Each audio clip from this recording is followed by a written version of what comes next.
On a recent retreat, we were talking about authenticity, our essence, what we value, who we are, what makes us tick, all the things that make us unique. And one of our guests talked about this concept, this Maori concept of ahi ka, which the closest translation to is inner fire. And of course, what we mean by this inner fire is our essence. We know what it's like when we're aligned and when we tap into that, but we also know the impacts that happen when we're not. So often our inner fire, our ahi ka, can be dampened.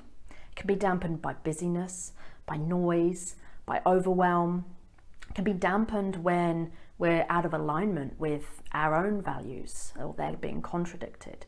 It can be dampened when we don't find meaning and purpose in what we do. And all of these things that dampen our ahi ka, our inner fire, also contribute to us burning out. It's why it's so important that we are connected to this inner fire, that we are able to stoke this inner fire, and that we are aware of the essence that is us. And I'm pointing here because quite often this is found in our gut, this inner fire. And it's why it's connected to our intuition, and it's why sometimes when it's off, we can physically feel it. When we're in touch with who we are and coming from this authentic place within, our ahi ka is burning, we are not just aligned, but we are so much more powerful as well.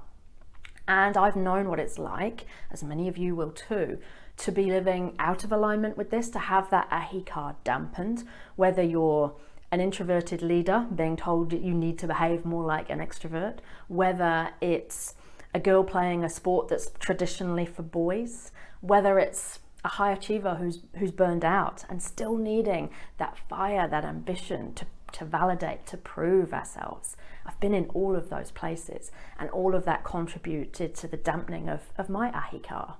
And through those learning experiences, I also know what helps that fire burn bright. I also know the impact that that has on my own life and the work that I do when my own ahi ka is burning.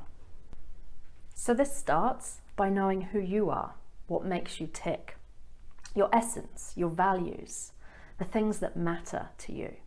It's not just discovering what our essence and our inner fire is, but then of course keeping it burning. So plenty of time for recharge, reflection, time out to re-energize and to refuel that inner fire. Having a sense of purpose and protecting it from things and people that might dampen it.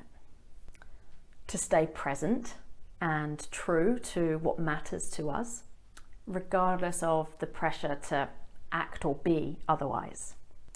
And it requires us to be proud of what makes us unique rather than changing that or dampening that down in a bid to fit in. This is our ahi ka, this is our inner fire, this is our essence, it's who we are, and it's what makes us so powerful.